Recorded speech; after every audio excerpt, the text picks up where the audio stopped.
Hello, everybody. Welcome to another episode of Sacred Games Daily here on March 21st, 2024. It is a Thursday, and we've got two primary stories for you. It's a video game release day. Nothing too huge, but I mean, if you've been following us for the last few days, it's been a pretty busy week or so for game releases. We had Dragon's Dogma 2, Alone in the Dark, and today we have Rise of the Rōnin and Princess Peach Showtime. Oh, wow. Get excited, everyone. So we have like a review roundup here, just kind of going over what people think of these games and if it's something you should run out and buy. But yeah, like I said, we talked about Dragon's Dogma 2 yesterday on our crossover episode, which is on the regular Sacred Icon show, but it's basically a Sacred Games Daily episode. Go check that out. As always, we encourage you to follow us and rate us and leave a comment, all that stuff to help out. We're up to episode 8 now, and we're having a great time, and we just really appreciate that, guys. So we're going to get into this here. We're going to get into Rise of the Rōnin, which is a PlayStation exclusive, but it's second party. And I don't mean to be patronizing, but just I always say this just in case any of you out there don't know what a second party game is. A second party game is a exclusive that is not made or produced by Sony or owned by Sony. So Final Fantasy VII Rebirth would actually be a second party release because it's an exclusive to the PlayStation 5, but it's not owned or produced by Sony. So same thing here for Rise of the Rōnin. Sony is kind of notoriously known this year for not having anything of their own on the table. So they went and made a bunch of deals. They got stuff like Helldivers 2, which is also second party, Rise of the Rōnin, Final Fantasy VII Rebirth. So the thing about Sony is they're really good at making, first party games, but they're also really damn good at securing second party deals. I feel like better than probably anyone else in the industry. Certainly Microsoft, probably better than Nintendo as well. So Rise of the Rōnin is one of them. This comes from Team Ninja, known for Ninja Gaiden and the Neo 1 and Neo 2, which are kind of like a variation of Souls games. But this is them going into a little bit more story-driven, open world, more accessible type of game. And it looks pretty cool, but I know I think even on this show we talked about previews and how they weren't that good. It was like 4 or 5 episodes ago. So our expectations have kind of been back and forth, but finally the reviews are in, and we're going to get into those. Before I get into these, Joe, do you want to reiterate what your thoughts are with Rise of the Rōnin? Is it something you had considered buying and playing? Is it something you plan to buy and play? Where do you stand with it now? I definitely plan to buy it in the future. The reviews haven't swayed me at all when it comes to this, like my decision, but I was always probably not going to buy it day one. Like I was kind of teetering on it.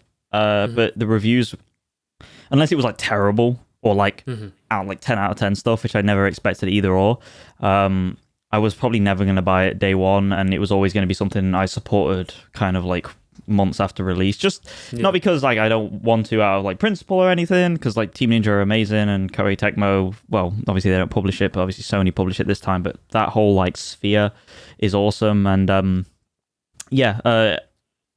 definitely going to pick it up later. I'm excited. So I think the answer is probably Rise of the Rōnin, but like if we go off of recently released games, we got Dragon's Dogma 2, Rise of the Rōnin, Princess Peach, Alone in the Dark. Is Rise of the Rōnin the one that you're like? If I sent you right now $70 and I said, Joe, you have to buy a new game today. Which game are you picking up? It's Rise of Rōnin, dude. Come on. Rise of Rōnin. Okay. I mean, like I'm into all like kind of that sort of Edo. Well, this is technically I think late Edo, because like the Black Powder and the sort of Western stuff coming to Japan. I mean, I think it's called Bakumatsu is the era, which again colloquially late Edo period of Japan. But yeah, I'm really excited for it. Like I can't really like justify buying it right now because the backlog is just too big. So. It's not like you're going to jump into it right away and really stick to it probably either because you got other things going on. But yeah, I mean, I think I like that you said that you choose Rise of the Rōnin though, because clearly of those games I listed, kind of the standout one, the critical darling is Dragon's Dogma 2, but it doesn't need to be the one that's most popular or most highly rated to be the one you buy. You buy what fits your taste. And this kind of goes, and this is something I guess I'll kind of just touch on a little bit that I told you behind the scenes. I was like, this could be a whole episode, but I'll just kind of touch on a little bit is like, having a strategic way of purchasing games, of buying games through the year, because especially if you're anywhere near as big of a nerd as like Joe or I, like all the big games coming, what teams are working on, indie games that are coming, and with that kind of knowledge, you end up having 30, 40, 50 games a year that you're aware of, like they're in your purview. Yeah. Doesn't mean you were like planning on buying them, but you're aware of them. But if you get yourself invested in like all this nerdy news and you follow stuff, it's very easy to be like, oh, well, it's been 2 weeks since the last new game I bought, and this is interesting. Like for instance, just since we've been doing this podcast for a couple weeks, we could have bought Alone in the Dark, we could have bought Dragon's Dogma 2, Rise of the Rōnin, Princess Peach. Like we're talking $300 worth of games right there, and I think there's some value in having a strategic approach to buying your games, knowing what really appeals to you, what you really don't want to miss. Like for me, and it's not really a money. I mean, it is money and time, but at the same time, like it's not really a money and time thing that I buy as many games as I do. It's more of just it's a smarter thing to do. Like I probably buy 5-ish full price games a year. Sure. I could easily probably buy 10 or 15. And I do have limited time and money, but if I really wanted to buy those things, I do it anyways. But for me, it's like, how can I use this time strategically to buy games that I really want, really enjoy, and sometimes have like replays accompany those games. Like, for instance, like Final Fantasy VII Rebirth, I knew I wanted that. I was going to buy that no matter what. And playing that is going to make me want to play Remake again or the original again. And it's like, so I can buy that, really enjoy that, get my money's worth, maybe play some stuff I already own, and then wait a few months and, Hellblade 2 is coming out. I'm buying that day one. I'm playing Hellblade 2 day one. And then, so it's like where I could have jumped into Rise of Rōnin, could have jumped into Dragon's Dogma 2, being strategic about what do you need right now. And then the thing that's great about that is you could easily down the road, let's say it's November, and for some reason I don't really have a game in my hands that I'm like into playing. And Rise of the Rōnin, it's $29.99. Guess I'm buying it and playing that. And then it's like, okay, well, you didn't really lose anything by waiting that long. I know we talked about this a little bit today, Joe. Just before we get into these reviews, I know I'm really kind of belaboring getting to the reviews, but like, what do you think about that? Like, how many games do you purchase a year? Are you strategic with it? I mean, I know we all have backlogs. I mean, I'm surprised you remember how many, like, you can judge how many you buy a year, because I don't know how many full price games I buy every year. I don't know how many games I buy a year. It's an estimate. I feel like I'm probably around the same as you, if not maybe a little bit less by 1 or 2 digits.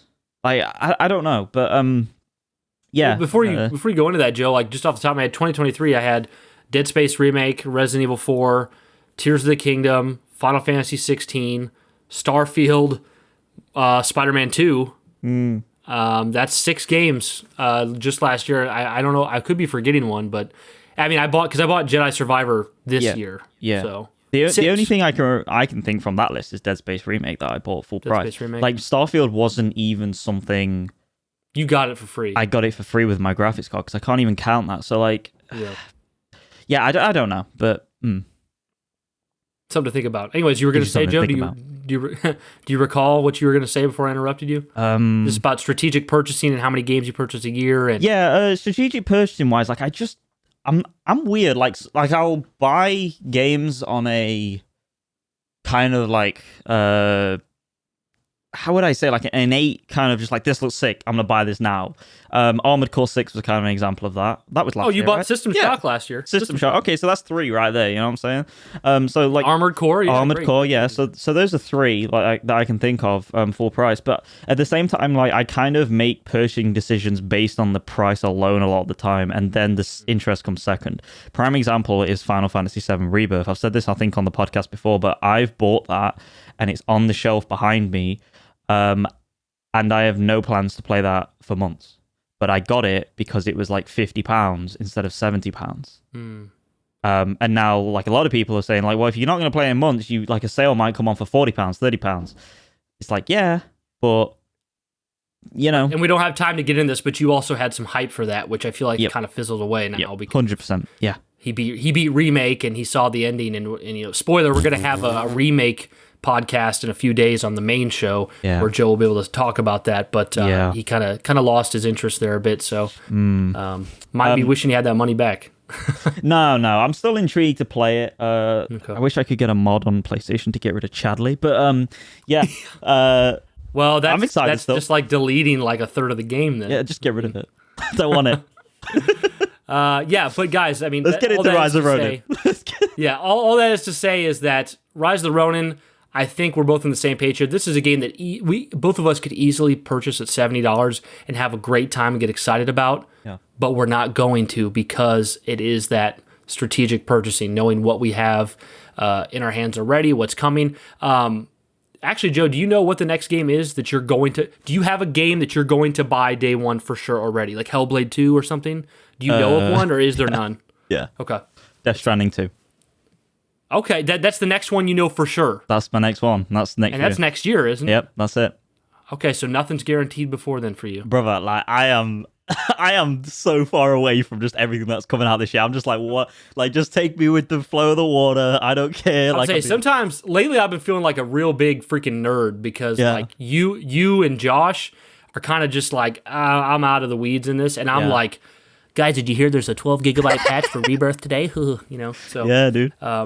Yeah, but anyways, we'll go into Rise of the Rōnin review roundup. This is GameSpot compiling all the reviews conveniently for us to talk about, and we'll kind of get into those and see where people are landing.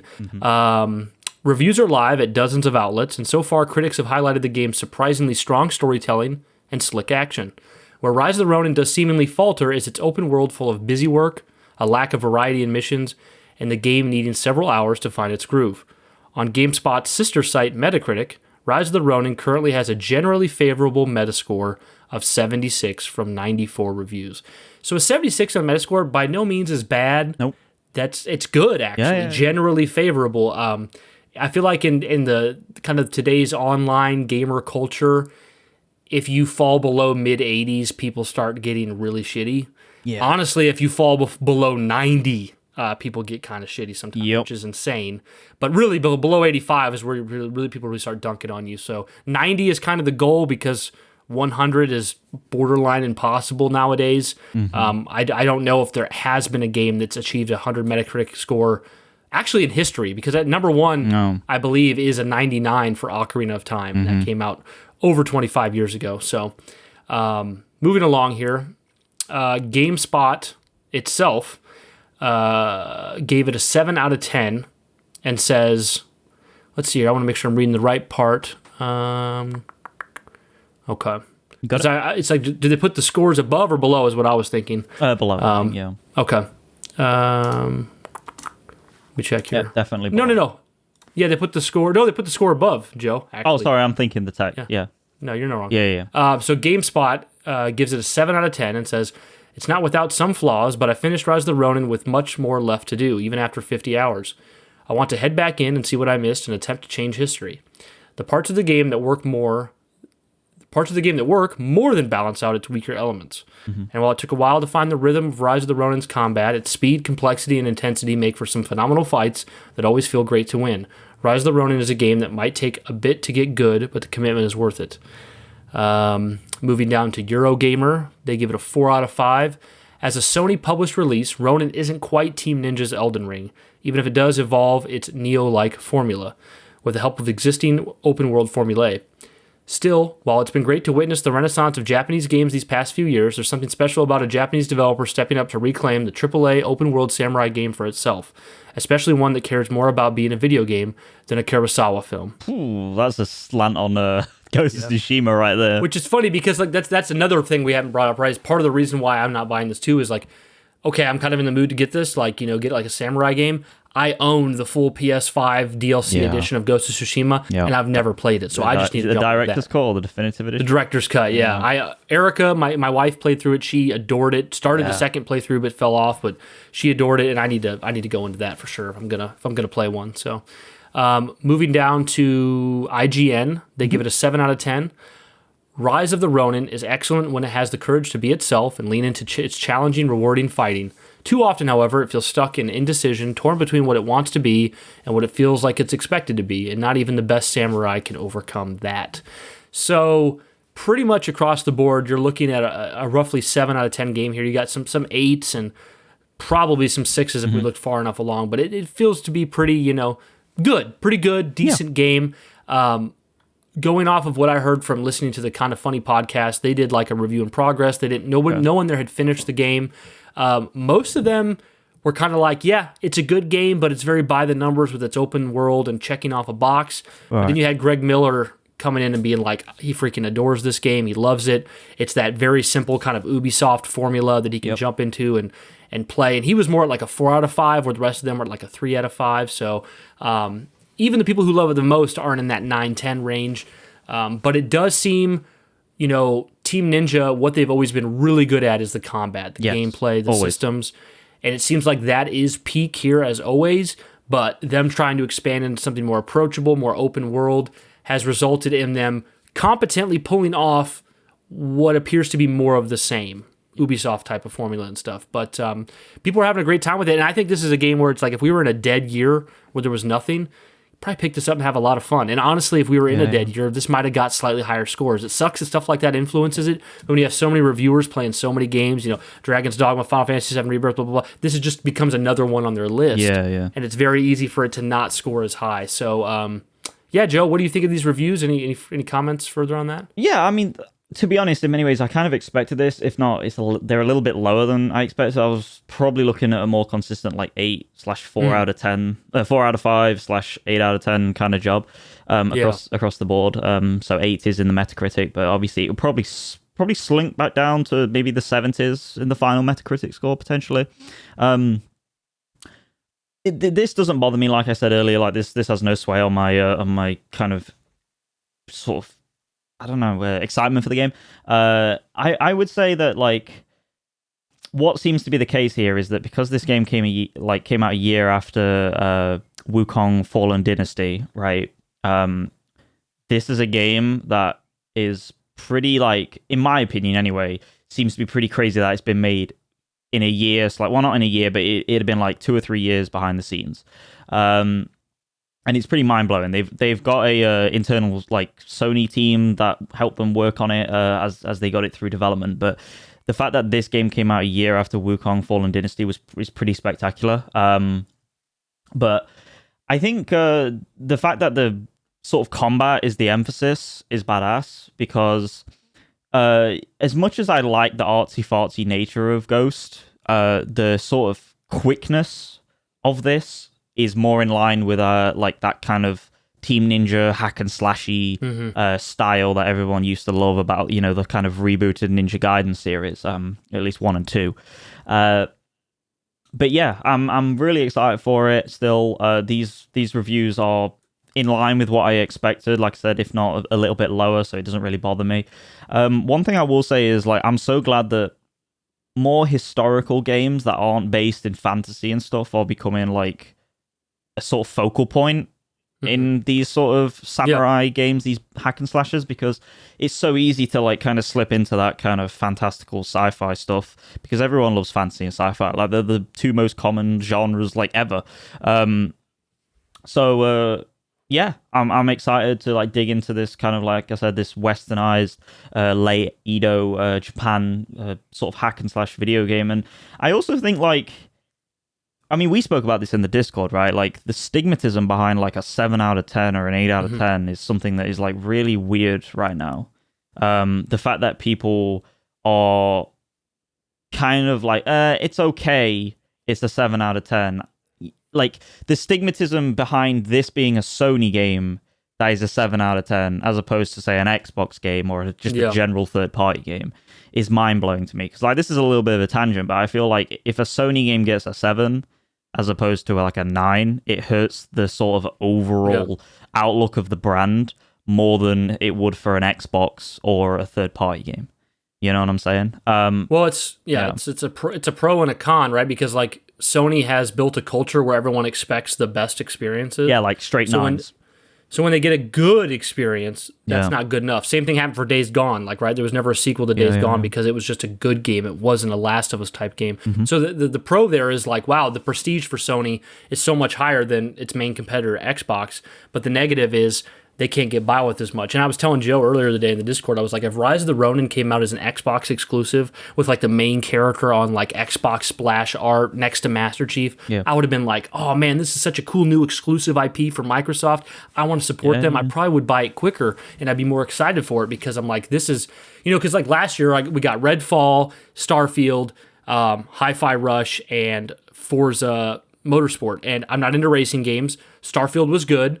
Redfall was terrible, and Hi-Fi Rush, as great as that is, it's not my type of game. Yeah. So, like Rise of the Ronin, I would have loved to have slotted that in over, especially Redfall, but even Forza Motorsport or Hi-Fi Rush, because that game would have appealed to me so much more. So, yeah, I mean that's. I think you're completely on there. And what's sad is about the whole review score thing. This is what I don't get, and I wish I had been a part of the conversation so I could really fully grasp it. But I don't know if you know this, Joe, but several years ago, IGN put out an article that said, why do we always give sevens? Because there's a joke about IGN that they give sevens for like 7GN, yeah. They give sevens for everything. And the article was explaining how at IGN they only have limited resources from a limited amount of people, and there is like over 10,000 games released a year. If somebody's listening thinking like, Brian, that can't be right. No, there is over 10,000 games released a year. It's just we only really talk about the high-profile ones, or even like B-tier or C-tier profile ones. But we don't talk about the LMNOP or all the way down to Z. You're not speaking about the ones that come on like the Steam store for like 50p. You know what I'm saying? Yeah, we don't do that. But they do release like what? Yeah, and what the IGN article was saying is, if you take the what's the word I'm looking for? Not the grasp, the wealth of the things that they choose to review in a year's time, even if it's hundreds of games. Yeah, the breadth. The breadth. That's the word I'm looking for. Yeah, the breadth of things they review. They're not really latching themselves onto games that they don't at least think will be good. Yes. If a game strikes them as it's going to be horrific, they usually won't touch it unless something about it is so high profile that it will bring clicks to their website. Mm-hmm. Like for instance, The Walking Dead, like straight from TV series licensed Activision crap game that came out probably, 7-8 years ago. It got reviewed on IGN because Walking Dead having a release is worth talking about, right? So there's still a reason for them to have the 1 to 10 scale, but primarily what they're going to be reviewing is most likely to be at least a good game, and usually the good game bracket is 7 or higher. So that's why you see so many 7s. 7s has kind of become the low end of good, like it's like if we're only looking at good games, like if good games the only thing we look at, 7 is the crappiest score they can get. So it's like that's why 7 looks so bad. But in reality, 7 is like better than thousands upon thousands of games and clearly worth spending time talking about. Yeah, I mean, it's kind of a C's get degrees kind of thing. And like at the end of the day, IGN is a business, and everything they do in their reviews, just like GameSpot and everything, those scores are to bring you in. The reason they put those scores front and center, 5 stars, 9 out of 10, 10 out of 10. And the reason why it's such a agreed upon sort of scaling system as opposed to just having words like some publications do is because that's the talking point. Oh, IGN just gave this game a 10. Oh, IGN just gave this game a 2. It brings you in.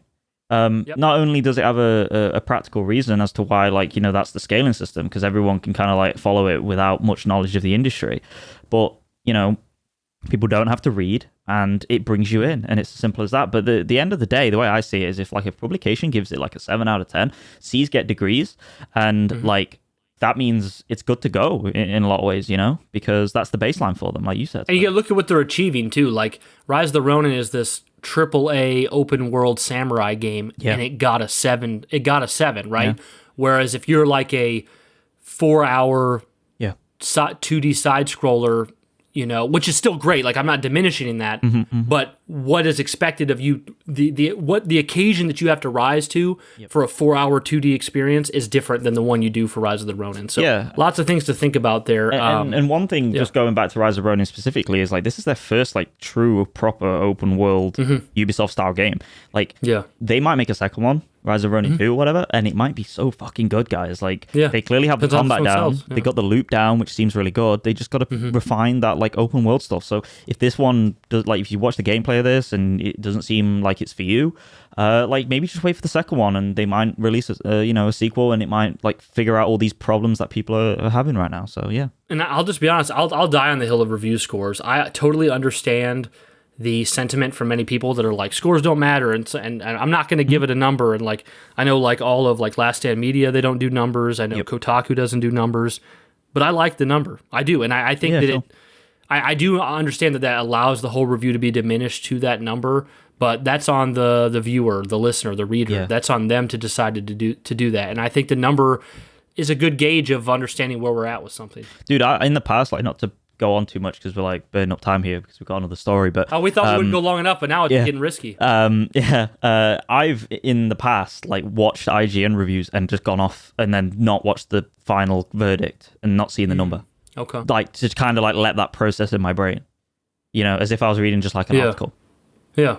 So that's kind of a cool idea. Try that like sometime, guys. Yeah. If you don't want to read the article, and then a couple hours later, after you've discerned what you think they said, you go, "Oh, it sounds like they're saying it's an 8." And then you go look at it, and it's like a 4, and you're like, "Oh, damn!" 2 out of 10. Yeah. Hi there. Thank you so much for sticking with us up until this point in the episode, whether via audio or video. We greatly appreciate it.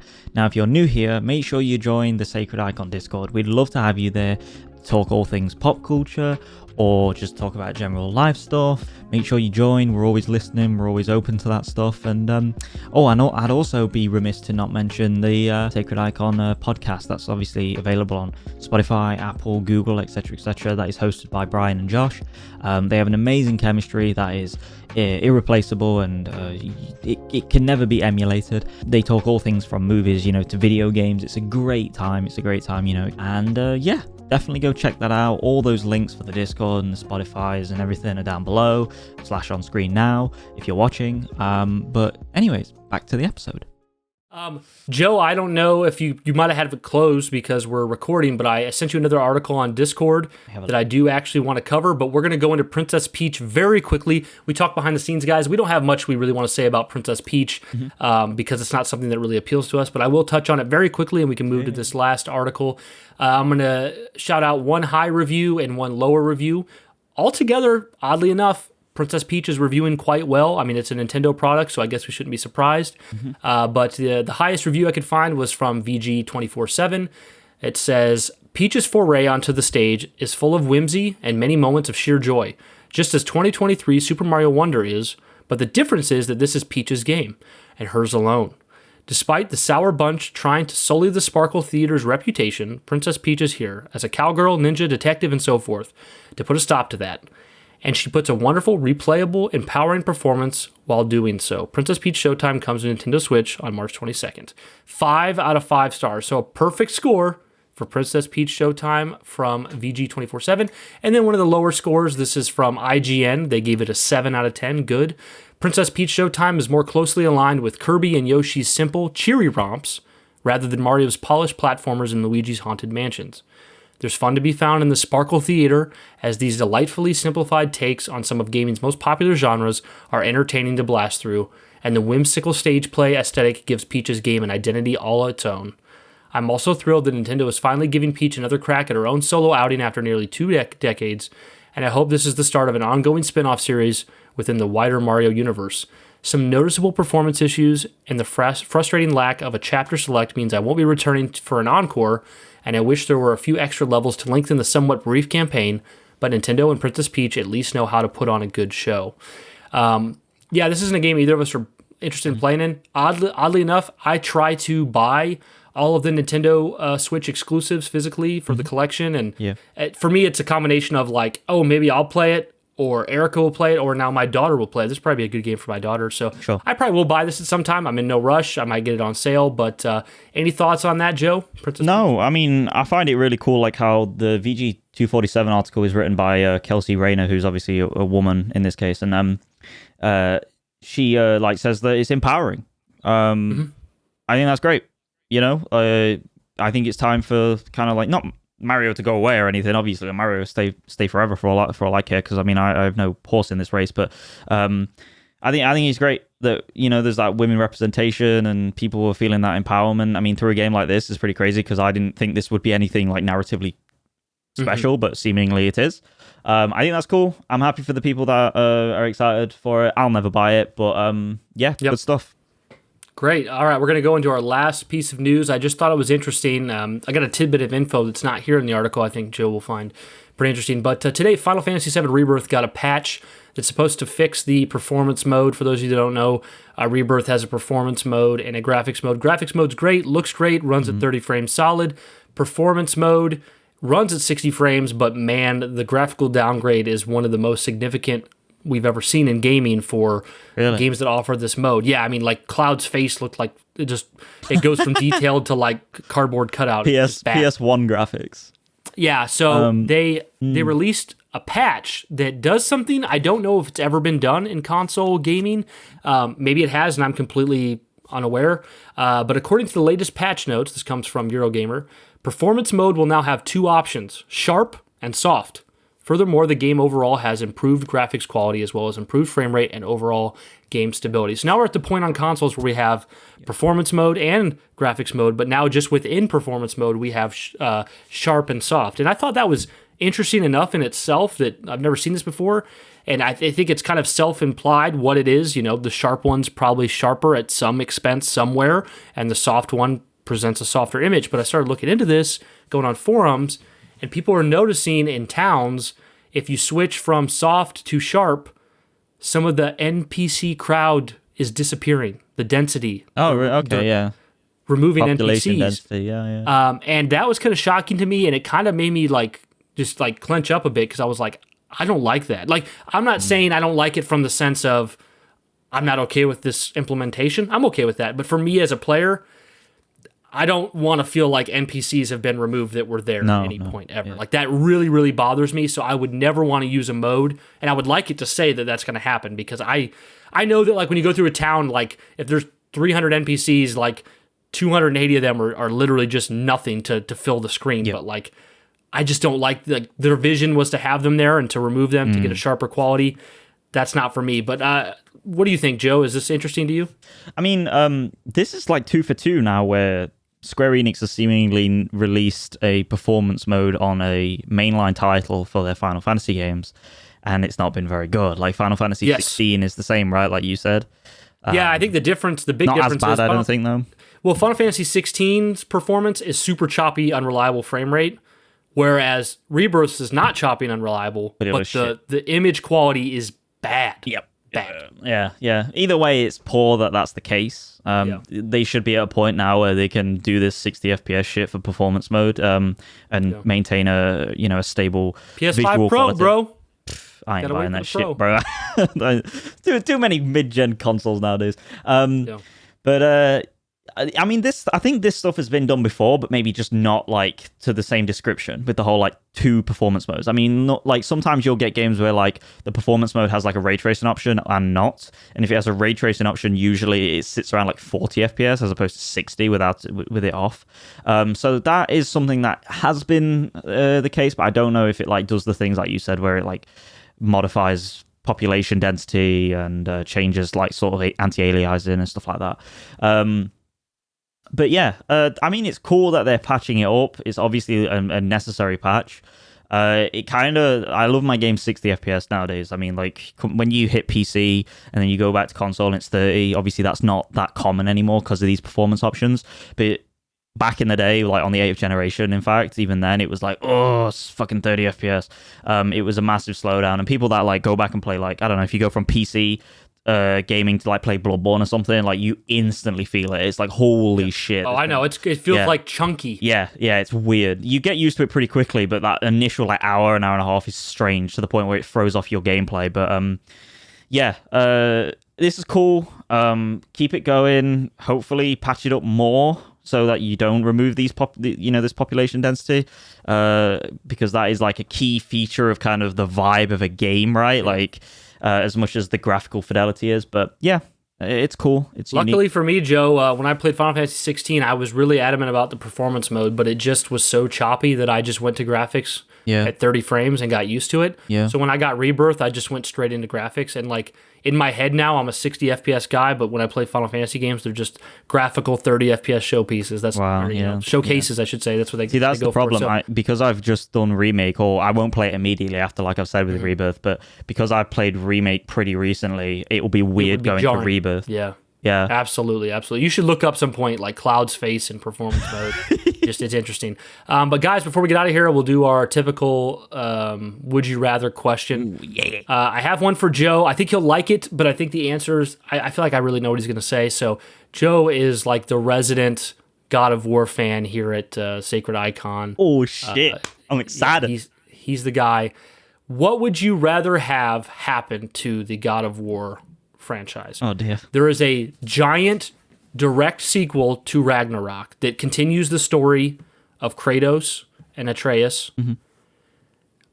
And it's the same budget, graphical fidelity, same scale as Ragnarok, but it ends up getting the reception of Ascension. Oh. So it's like, It looks great, plays great, but it's like, oh, they kind of mess with the mechanics. Oh, the story's kind of underwhelming. Why did this need to be made? Or they release a direct sequel to Ragnarok that is a side-scroller beat-em-up. Bro, that's so hard. But the side-scroller beat-em-up is 10/10 reviews across the board. But it is a little 2D side-scroller beat-em-up. It tells a whole narrative. So you think like a Prince of Persia 2D side-scroller recently? No, I'm talking like Fez, like Mario. Oh, you're talking about like proper 2D, not 2.5D. I'm talking proper 2D, like NES quality. But it's a full 30-hour narrative, sequel to Ragnarok. And is the narrative good? Like, yeah, it's good. Yeah. Good narrative. Okay. Good game. 10 out of 10. There's no voice acting because it's all text. You just scroll. You know. I gotta say it. I'm going with the latter. The 2D. I'm going with the 2D.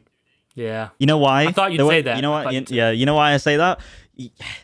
You gotta play the short game to get the long game. You know what I'm saying? Like, if we fuck up the sequel to Ragnarok, like they gotta do a Halo fucking Infinite kind of reclaim that shit real quick, wind it in. You know what I'm saying? Wind that fish in. Yeah, I can't do that to the narrative. Like, I'd have to just suck it up. I'd hate it, but like at the same time, like, I'd have to suck it up. What about you? What about you? Oh man, I'm just gonna. You know what? Just for the sake of difference, I'll pick the one with the shitty story. No!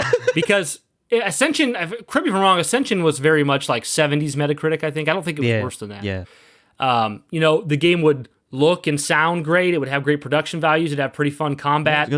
But it would probably be one of those things where we walked away from it and been like, man, God of War was in better hands when it quit at Ragnarok. Like, it should have just stopped there. Yeah. But, I feel that way about a lot of series already where, like, Halo 4, Halo 5, would have been better if it stopped at 3, but there's so much I love about 4 and 5 that it's like, okay. Whereas, honestly, Joe, I probably just wouldn't play the 2D one. Like, I just wouldn't play it. Yeah. So I feel that. Yeah. I don't know if I would. I'll probably just watch a playthrough. You just like, what's the story? Give me the rundown. Yeah. Okay. Well, guys, let us know. Let us know that one. That's a good one. Yeah, I'm glad you think it's a good one. I didn't think it was that good, but let us know what you think, which game you would choose, guys. Leave it in the comments, or you can write an email, put it in the Discord, whatever.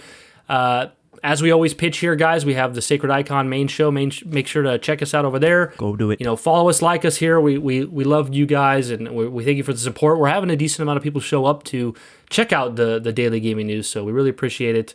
But guys, thank you for listening to another episode of Sacred Games Daily. And as always, keep it sacred daily. Peace.